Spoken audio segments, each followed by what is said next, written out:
శ్రీమన్మహాగణాధిపతయే నమః. సదానింబవృక్షస్య మూలాదివాసాత్ సుధాశ్రావిణం తిక్తమప్యప్రియంతం తరుం కల్పవృక్షాదికం సాధయంతం నమామీశ్వరం సద్గురుం సాయినాథం. సాయినాథ పరబ్రహ్మణే నమః. విశ్వకర్మ పరబ్రహ్మణే నమః.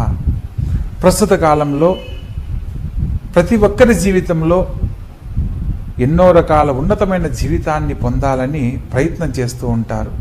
అటువంటి సందర్భంలో మనకు ఒక్కొక్కరికి ఒక్కొక్కరి పేరు ప్రకారం ఒక్కొక్క నక్షత్రము, అదేవిధంగా ఆ నక్షత్రం ప్రకారం ఒక్కొక్క రాశిని తెలుసుకొని ఆ రాశ్యాధిపతి యొక్క పరిహారాల ద్వారా ఉన్నతమైన జీవితాన్ని పొందుతూ ఉండడాన్ని మనం గమనిస్తూ ఉంటాం. కానీ ప్రస్తుత కాలంలో మనం ఇప్పుడు చర్చనీయాంశం చేయవలసిన అంశం ఏంటంటే, శని భగవంతుడు రెట్రోగ్రేడ్ అవుతున్నాడు, అంటే వక్ర గమనంలో పయనించబోతున్నాడు. మనకు భూమి నుంచి చూసినప్పుడు శని భగవంతుడు వెనక్కు వస్తున్నట్లు తిరోగమనం చెందినట్లు కనబడతాడు. కానీ వాస్తవానికి ఆయన వెనకకు రావడం అనేది జరగదు. కానీ ఆ తిరోగమనానికి సంబంధించిన కాలము మనకు 138 రోజుల కాలం ఉంటుంది. అంటే జూలై 13న స్టార్ట్ అయిన ఈ యొక్క తిరోగమనం నవంబర్ 28 ఇదే సంవత్సరం మరలా తన స్వస్థానానికి వెళ్ళడం అనేది జరుగుతుంది, పురోగమనానికి వెళ్ళడం జరుగుతుంది. అంటే గురువుగారు ఎన్నో గ్రహాలు మారుతూ ఉంటారు కదా, ప్రత్యేకంగా శని భగవంతుని గురించి మనం ఎందుకు అంత ప్రత్యేకంగా తెలుసుకోవాలి అని అంటే, ఖచ్చితంగా తెలుసుకొని తీరాలి. ఎందుకంటే శని భగవంతుడు ఒక రాశి నుంచి మరొక రాశిలోకి మారడానికి 2.5 సంవత్సరం పడుతుంది. అంటే ఆయన్ని మందగమనుడు అని కూడా అంటారు. అంటే నెమ్మదిగా కదిలే గ్రహం కాబట్టి ప్రతి 2.5 సంవత్సరానికి శని భగవంతుడు మారుతున్న స్థానంలో ఏ రాశిలోకైతే ప్రవేశిస్తాడో ఆ రాశి నుంచి ముందు రాశి వారికి వెనక రాశి వారికి ఏళ్ళనాటి శని ప్రభావం అనేది ఉంటుంది. అదేవిధంగా జన్మలగ్నంలో ఉన్నప్పుడు లగ్న శని అని, చతుర్థంలో సంచరించేటప్పుడు అర్ధాష్టమ శని అని, సప్తమంలో సంచరించేటప్పుడు సప్తమ శని అని కానీ, అదేవిధంగా అష్టమ స్థానంలో సంచరించేటప్పుడు అష్టమ శని గాను, శని భగవంతుని యొక్క ఇబ్బందులు, ఆయన పెట్టే బాధలు రకరకాలుగా మనం అనుభవించి తెలుసుకోవడానికి అవకాశం ఉంటుంది. కానీ నవగ్రహాలలో అత్యంత ఆధిపత్యం ఉన్న గ్రహాన్ని కూడా మనం చెప్పుకునే అంశాలలో శని భగవంతునికి ఎంతో ప్రాధాన్యత ఉంది.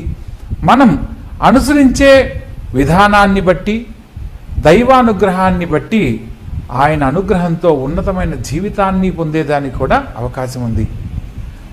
కటిక దారిద్ర్యం అనుభవిస్తున్న ఒక పేదవాడు, లేదా చెత్త కుప్పల్లో కాగితాలు ఏరుకునే ఒక పేదవాడు అపర కోటీశ్వరుడు అవ్వాలన్నా శని భగవంతుని అనుగ్రహమే కావాలి.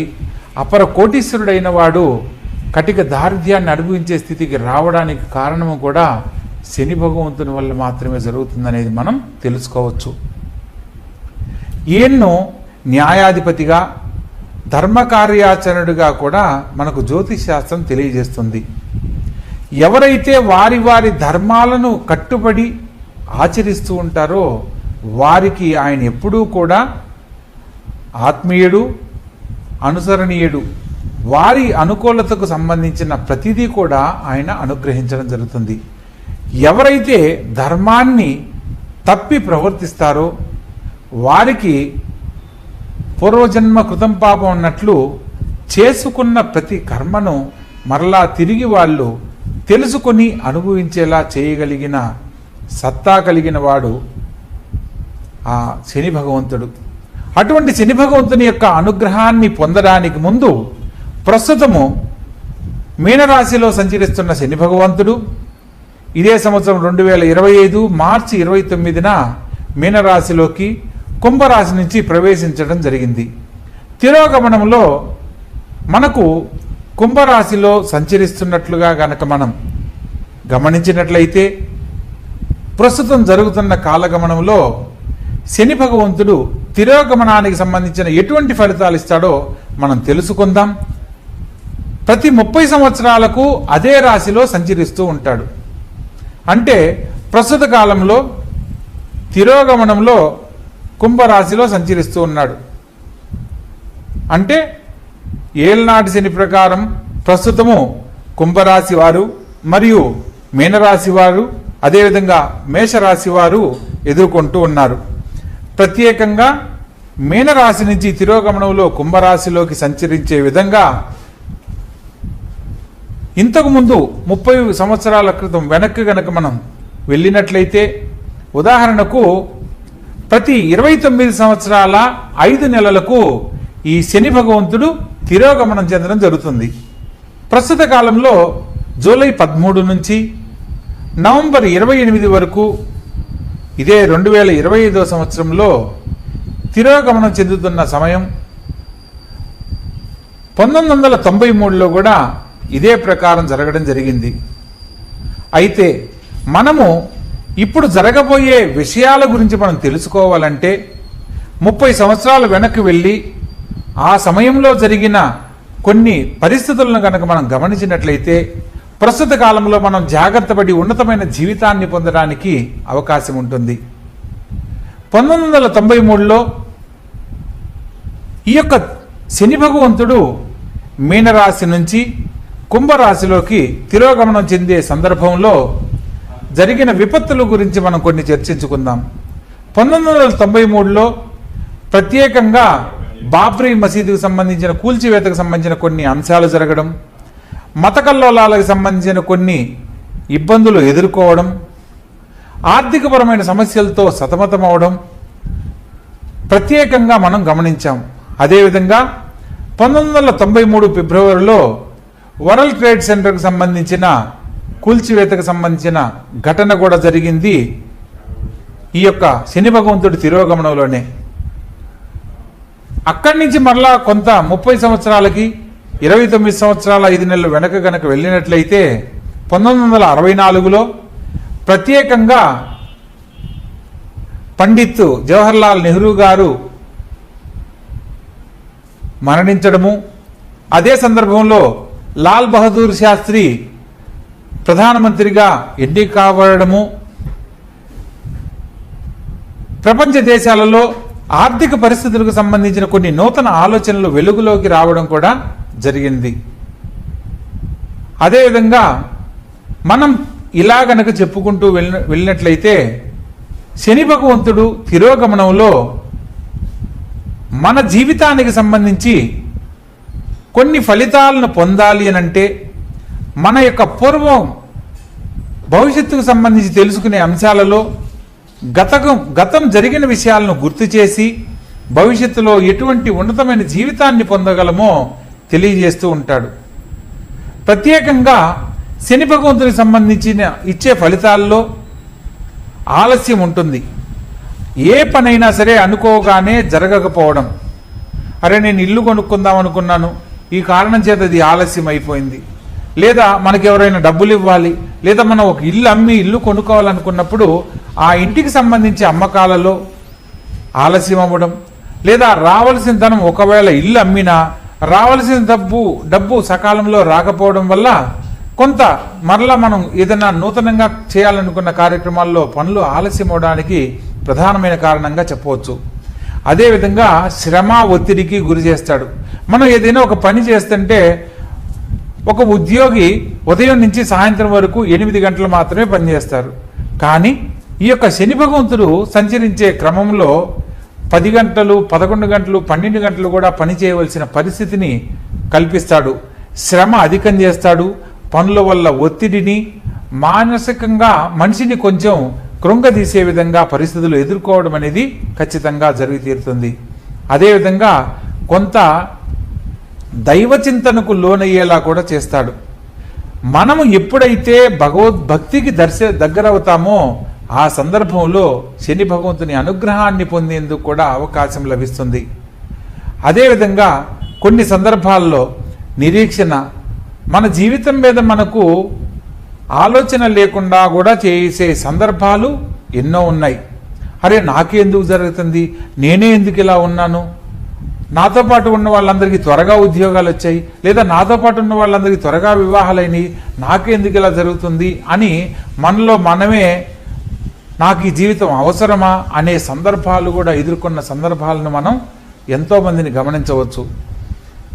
ఇట్లా ప్రతి ఒక్కరి జీవితంలో శని భగవంతుడు వారి వారి జాతక చక్రాలలో శని భగవంతుడు సంచరించే స్థానాన్ని బట్టి ఒక్కొక్క ఫలితాలను ఎదుర్కొనే విధంగా చేయడం జరుగుతుంది.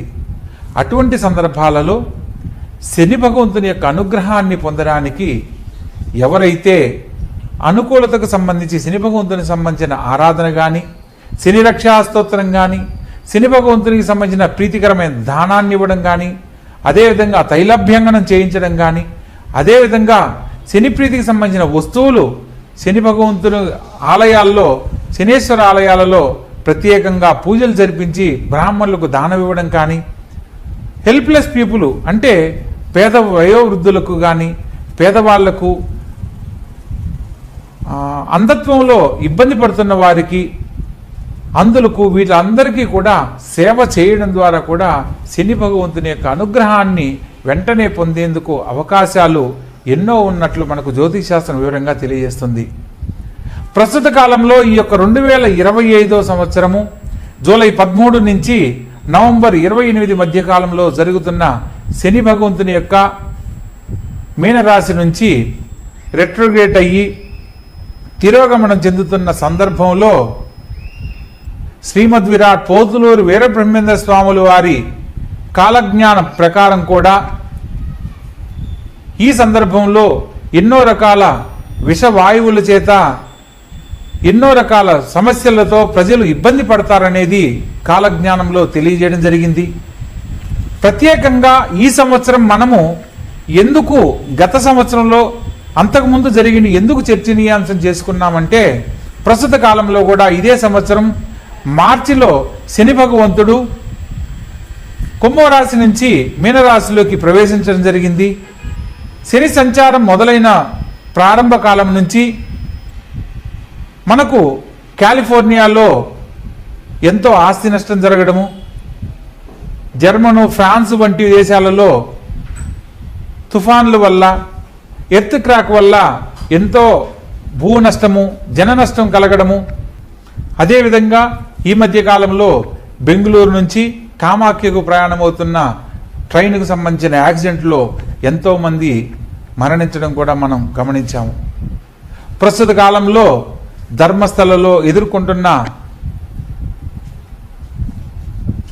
ఒక నిగూఢమైన రహస్యం బయటపడము, ఎంతోమంది ఎక్కడెక్కడి నుంచో భారతావనులు కావచ్చు, విదేశీయులు కావచ్చు, స్త్రీలకు సంబంధించిన అవమానాలతో మరణించిన వాళ్ళు, అత్యాచారాల వల్ల మరణించిన వాళ్లను కొన్ని సందర్భాలలో ఆ ఆలయ చరిత్ర గురించి, అదేవిధంగా ప్రస్తుత కాలంలో ధర్మస్థలలో జరిగిన అరాచకాల గురించి వెల్లడవుతున్న విషయాన్ని అందరికీ తెలిసిన విషయమే.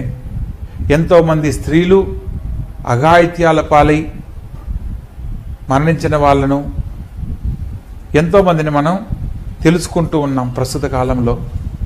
ఇవన్నీ కూడా కాలజ్ఞానంలో ఎప్పుడో చెప్పబడినవి. శ్రీమద్ విరాట్ పోతులూరు వీరబ్రహ్మేంద్ర స్వాముల వారు కాలజ్ఞానంలో తెలియజేసిన అంశాలలో ప్రత్యేకంగా ఈ యొక్క 2025 సంవత్సరంలో విషవాయువుల చేత ఎంతోమంది పీడింపబడతారని, మరియు ఎన్నో రకాల ఉపద్రవాలు, ఆకాశంలో వింత నక్షత్రాలు పుట్టడము, తద్వారా ఎన్నో ఘోర అరాచకాలు ప్రారంభమవడము, అదేవిధంగా అగ్నిమాపక సంబంధమైన ప్రళయాలు జరిగే అంశాలు ఎన్నో జరగబోతున్నట్లుగా మనకు కాలజ్ఞానంలో తెలియజేయబడింది. ప్రస్తుత కాలంలో మనం గమనిస్తున్న అంశాలలో కూడా జరుగుతున్న విపత్తులను గనక గమనించినట్లయితే కాలజ్ఞానంలో చెప్పినది ఏది కూడా మిస్ కాకుండా జరుగుతున్నాయి. అటువంటి సందర్భంలో మనం శని భగవంతుణ్ణి ఆరాధించే విధానం తెలుసుకొని ప్రత్యేకంగా ప్రతి ఒక్కరూ కూడా వారిని కాపాడుకుంటూ వారి వారి కుటుంబాలను కూడా కాపాడుకునేందుకు చక్కని అవకాశాలు మనకు జ్యోతిష్ శాస్త్రం వివరంగా తెలియజేయబడింది. అనుకూల పరిస్థితులు, ప్రతికూల పరిస్థితులను తెలుసుకొని ఆ స్వామిని ఆరాధించే విధానంతో ప్రతి ఒక్కరూ ఉన్నతమైన జీవితాన్ని పొందాలని కోరుకుంటున్నాను. ఇక ఒక్కొక్క రాశుల వారిగా వివరంగా తెలుసుకుందాం. మనము ఈ యొక్క ద్వాదశ రాశుల గురించి తెలుసుకునే అంశంలో మీనరాశిలో సంచరిస్తున్న శని భగవంతుడు తిరోగమనం చెందినప్పుడు ఈ యొక్క మేషరాశికి 11వ స్థానాధిపతి అవుతాడు. లాభస్థానంలో ఈ యొక్క శని భగవంతుడు సంచరించే క్రమంలో అనుకున్న ప్రతి పనిలో కూడా ఆలస్యంగా శుభ ఫలితాలు పొందడం జరుగుతుంది. ఈరోజు కావలసిన పనిని రేపటికి వాయిదా పడే విధంగా పరిస్థితులు ఎదురవుతూ ఉంటాయి. అదేవిధంగా ముఖ్యమైన విషయాలలో జాప్యం అవ్వడమే కాకుండా ప్రయాణాలు, అనుకోని ప్రయాణాలు, వ్యయ ప్రయాసలతో కూడిన ప్రయాణాలు ఏర్పడతాయి. ప్రత్యేకంగా అనుకోని ఖర్చులు ఎదురవుతాయి. ముఖ్యమైన విషయాలలో పనులు ఆలస్యం అవ్వడమే కాకుండా అనుకున్న పనులు కాకపోవడం లాంటివి జరుగుతూ ఉంటాయి. ప్రత్యేకంగా ఎవరైతే ఈ యొక్క సమయంలో శని భగవంతుణ్ణి ఆరాధించే విధానం తెలుసుకొని భక్తితో ఆయన్ను వేడుకుంటారో వారికి సకాలంలో ఉన్నతమైన జీవితాన్ని పొందే అనుకూలత లభ్యమవుతుంది. ప్రత్యేకంగా శని భగవంతుణ్ణి ఆరాధించే క్రమంలో లాభస్థానంలో సంచరించేటప్పుడు శని భగవంతునికి సంబంధించిన ప్రీతికరమైన తిలలు అంటే నువ్వులతో స్వామికి అభిషేకించడము, ఒక పేద బ్రాహ్మణుడికి కావచ్చు తిలలు నువ్వులు దానంగా ఇవ్వడము, శని భగవంతునికి తైలాభిషేకం జరిపించడము, ప్రత్యేకంగా నల్లని వస్త్రం స్వామివారి విగ్రహానికి సమర్పించి శని ప్రీతికి సంబంధించిన వస్తువులను బ్రాహ్మణునికి గనక దానం ఇచ్చినట్లయితే శని భగవంతుని యొక్క అనుగ్రహం లభించి అనుకున్న పనులు సకాలంలో పూర్తి చేసుకొని దూర ప్రాంత ప్రయాణాలకు సంబంధించి తీసుకునే నిర్ణయాలలో సకాలంలో విజయాలు పొందడం అనేది జరుగుతూ ఉంటుంది. ప్రత్యేకంగా దూర ప్రాంతాలకు వెళ్ళాలనుకున్న వారికి, విదేశాలలో విద్యను అభ్యసించాలనుకున్న వారికి వీసా ప్రాసెస్ సంబంధించి ఆలస్యమయ్యేందుకు ఎన్నో రకాల అవకాశాలు ఉన్నాయి. అనుకోని అవరోధాలు, అడ్డంకులు తారసపడతాయి. ప్రత్యేకంగా అటువంటివి తొలగిపోవడానికి, సకాలంలో మీ ప్రయాణం నెరవేరడానికి శని భగవంతుణ్ణి ఆరాధించడం తప్పనిసరి. ప్రతినిత్యము కూడా ఓం శం శనైశ్చరాయ నమః అనే మంత్రాన్ని, శం అనే బీజాక్ష మంత్రంతో శనైశ్చర స్వామిని ఎవరైతే వేడుకుంటారో ఆ స్వామి అనుగ్రహంతో సకాలంలో సత్ఫలితాలు పొందుతారు, ఆనందకరమైన జీవితంలో జీవిస్తారు. మీనరాశి. ఈ యొక్క మీనరాశి జాతకులను కనుక మనం పరిశీలించినట్లయితే లగ్నంలో సంచరిస్తున్న శని భగవంతుడు రెట్రోగేట్ అయ్యి వ్యయస్థానాధిపతి అయినాడు. ప్రస్తుత కాలంలో ప్రతి పనిలో కూడా ఆలస్యంగా శుభ ఫలితాలు పొందుతారు. దైవబలంతో అనుకున్న ప్రతి పనిని కూడా సకాలంలో పూర్తి చేయగలుగుతారు. ఎప్పటి నుంచో పరిష్కారం కాని సమస్యలు పరిష్కరించబడతాయి. దూర ప్రాంత సందర్శనము, విదేశీయాన యోగము, పుణ్యనదీ స్నాన ఫలితాన్ని పొందడానికి ఇది అత్యద్భుతమైన కాలంగా చెప్పడం జరుగుతుంది. ప్రత్యేకంగా రెట్రోగేట్ అయిన సందర్భంలో ఈ యొక్క మీనరాశి జాతకులకు ప్రతి పనిలో కూడా కొంత జాప్యం జరిగే అవకాశం ఉంటుంది. కాబట్టి ఆలోచించి నిర్ణయం తీసుకోవాలి. ముఖ్యమైన విషయాలలో, దూర ప్రాంత ప్రయాణాలకు సంబంధించిన విషయాలలో, ఆరోగ్య విషయాలలో కడు జాగ్రత్తలు పాటించడం తప్పనిసరి. ఆరోగ్య విషయంలో అస్సలు అశ్రద్ధ చేయకూడదన్న సత్యాన్ని తెలుసుకోవాలి. శని భగవంతుడు ప్రస్తుతం ఈ యొక్క మీనరాశి వారికి ఏలనాటి శని సంచారంలో ఉన్నప్పటికీ కూడా ధనకారకుడు, రుణకారకుడు, వ్యయకారకుడై ఉంటాడు. ఈ సందర్భంలో శని భగవంతుణ్ణి ఆరాధించే విధానంలో ధర్మాన్ని కట్టుబడి ఆచరించే ప్రతి పనిలో కూడా శుభ ఫలితాలు ఇస్తాడన్న సత్యాన్ని తెలుసుకొని నడుచుకోవాలి. ప్రత్యేకంగా ఈ రాశి వారికి ఈ సందర్భంలో ఆత్మచింతన, ఆత్మవిశ్వాసం పెరుగుతుంది. భగవంతుని మీద భక్తితో ఏ పనినైనా కూడా సకాలంలో పూర్తి చేయగలిగిన సామర్థ్యాన్ని పొందడం జరుగుతుంది. అదేవిధంగా ఒంటరితనం అనేది కొంత ఇబ్బంది పెట్టినప్పటికీ కూడా దైవబలాన్ని నమ్మండి, దైవాన్ని నమ్మి చేసే ప్రతి పనిలో కూడా శుభం చేకూరుతుందన్న సత్యాన్ని తెలుసుకుంటారు. అదేవిధంగా ఇతరులకు చేసే సేవాభావంతో చేసే ప్రతి పనిలో కూడా మీరు కోరుకున్న పనుల్లో విజయాన్ని పొందడానికి అవకాశాలు ఏర్పడతాయి. అంటే అంధత్వంతో బాధపడుతున్న వారికి, వయోవృద్ధులకు, లేదా ఏదైనా ఆర్ఫాన్స్ సంస్థల్లో మీరు చేయగలిగిన విధంగా మీకు తోచిన సహాయం అందించడం, అందులకు మెడిసిన్స్ రూపంలో కానీ ప్రత్యేకంగా ఆహార పదార్థాలకు సంబంధించి లేదా పండ్లు పలహారాలు లాంటివి ఏర్పాటు చేయడం వల్ల దైవబలంతో అనుకున్న పనుల్లో ఆటంకాలు తొలగిపోతాయి.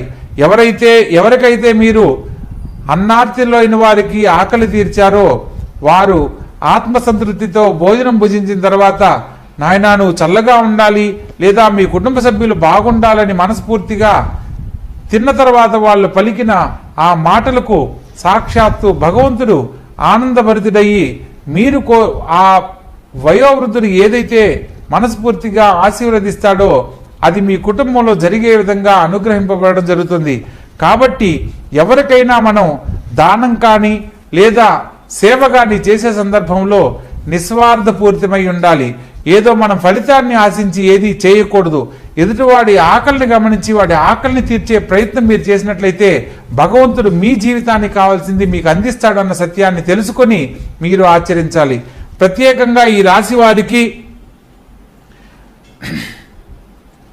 ఆరోగ్యరీత్యా ఎన్ని రకాల సమస్యలు ఉన్నప్పటికీ కొంత నిద్రలేమితో ఇబ్బంది పడుతూ ఉంటారు. భవిష్యత్తు గురించి ఆలోచనల వల్ల కావచ్చు, లేదా కుటుంబానికి సంబంధించిన ఆరోగ్యరీత్యా సమస్యల వల్ల కానీ ఆర్థికపరమైన సమస్యల వల్ల కొంత నిద్రలేమిని పొందడం జరుగుతుంది. అంటే సకాలంలో నిద్ర పట్టకపోవడం లేదా సరైన సమయానికి భుజించకపోవడం వల్ల కొంత ఆరోగ్యరీత్యా సమస్యలు ఎదుర్కొనే అవకాశం ఉంటుంది. కాబట్టి ఆరోగ్య విషయంలో అస్సలు అశ్రద్ధ చేయకూడదన్న సత్యాన్ని తెలుసుకోవాలి. ప్రత్యేకంగా ఈ రాశి వారికి కుటుంబ సభ్యులతోటి, భాగస్వామ్య వ్యక్తులతోటి ఎటువంటి కలహాలకు లోను కాకూడదు. ఎప్పుడైతే సత్సంబంధాలతో మంచిగా వారితో వ్యవహరిస్తారో మీ జీవితంలో కూడా ఉజ్వలమైన భవిష్యత్తుకు సంబంధించి తీసుకునే నిర్ణయాలలో చక్కని అవకాశాలు, ఆర్థిక లాభం చేకూరుతుంది అని నమ్మాలి. ప్రత్యేకంగా శని భగవంతుణ్ణి ఆరాధించే అంశాలలో శని భగవంతుని యొక్క మంత్రాన్ని జపించండి. ఓం నీలాంజన సమాభాసం రవిపుత్రం యమాగ్రజం ఛాయామార్తాండ సంభూతం తం నమామి శనైశ్చరం అని గాని, ఓం శం శనైశ్చరాయ నమః అనే మంత్రాన్ని కానీ, లేదా బీజాక్షర సహిత ఓం ప్రాం ప్రీం ప్రౌం సహ్ ఓం శనైశ్చరాయ నమః అనే మంత్రాన్ని కానీ స్మరణ చేసిన వారికి అతి శీఘ్రముగా మీరు కోరుకున్న విధంగా సమస్యలు తొలగిపోయి ఉన్నతమైన జీవితాన్ని పొందడానికి అవకాశం లభిస్తుంది. అదేవిధంగా గుడ్డివారికి సహాయం చేయడము, పేదవారికి అన్న సంతర్పణ కార్యక్రమాలు చేయడము తప్పనిసరిగా ఆచరించవలసిన విషయం. ప్రత్యేకంగా ఈ యొక్క మీనరాశి వారు శనివారం నాడు శని భగవంతునికి తైలాభ్యంగనం చేయాలి. శని భగవంతునికి తైలాభిషేకం చేసి మనసులో ఉన్న కోరిక చెప్పుకోవాలి. చాలా మంది ఇక్కడ గమనించవలసిన విషయం, తైలాభిషేకం చేసిన తర్వాత ఒక బ్రాహ్మణ సమక్షంలో తైలాభిషేకం చేసినప్పుడు చివరిలో మనం నీటిని సంప్రోక్షణ చేయవలసిన అవసరం లేదు. అలా కాకుండా శని భగవంతుని ఆలయాన్ని మనమే సందర్శించినప్పుడు, అక్కడ ఎవరైనా అర్చకులు లేనప్పుడు మనము గనక ప్రత్యేకంగా స్వామివారికి తైలాభ్యంగన చేస్తే తదుపరి చివరిలో ఒక్కసారి నీటితో మామూలుగా పోస్తూ శుద్ధోదక స్నానం స్నపయామి అని చెప్పాలి. లేదా నీటిని సమర్పించి ఓం శనైశ్చరాయ నమః అని అనుకున్నా కూడా పర్వాలేదు. మనము శరీరాన్ని శుభ్రపరచుకోవడానికి సబ్బును ఉపయోగించి మరలా మంచినీటితో ఎలా అయితే స్నానం ఆచరిస్తామో స్వామివారికి తైలభ్యంగంతో ఎంత ప్రీతికరమైన అయినప్పటికీ తైలంతో అభిషేకించిన తర్వాత వస్త్రాలంకరణ చేసే సమయంలో స్వామివారిని శుద్ధోదక స్నానంతో స్వామివారిని శుభ్రపరిచి తరువాత అలంకరణ చేయడం జరుగుతుంది. కాబట్టి మీరు ప్రత్యేకంగా తైలాభిషేకం చేసిన సందర్భంలో చివరిలో ఒక్క ఉద్ధరణితో అయినా సరే నీటిని అలా పోసి స్వామివారికి హారతిచ్చి మనసులో ఉన్న కోరిక కనుక చెప్పుకున్నట్లయితే అతి శీఘ్రముగా మీరు కోరుకున్న కోరిక నెరవేరుతుంది. కాబట్టి స్వామివారిని ఆరాధించే విధానాన్ని మనం ఎలా తెలుసుకున్నామో, స్వామివారిని అలా ఆరాధించినప్పుడు ఆయన అనుగ్రహాన్ని అలా సంపూర్ణంగా పొందడానికి అవకాశం ఉంటుంది. కాబట్టి పై తెలుసుకున్న విధంగా ధర్మాన్ని కట్టుబడి ప్రతి ఒక్క పనిలో కార్య విజయులై ఆచరించి ఆనందకరమైన జీవితంలో స్థిరపడాలని కోరుకుంటున్నాను. మీ యొక్క జాతక రీత్యా ఎటువంటి సందేహాలున్నా కూడా కింద స్క్రోల్ అవుతున్న నెంబర్కు కాల్ చేసి తెలుసుకునే ప్రయత్నం చేయండి. తప్పకుండా వివరంగా తెలియజేస్తాను. ఆచరించిన ప్రతి ఒక్కరూ కూడా ఉన్నతమైన జీవితంలో స్థిరపడాలని కోరుకుంటూ సర్వే జనా సుఖినో భవంతు. శుభం భూయాత్.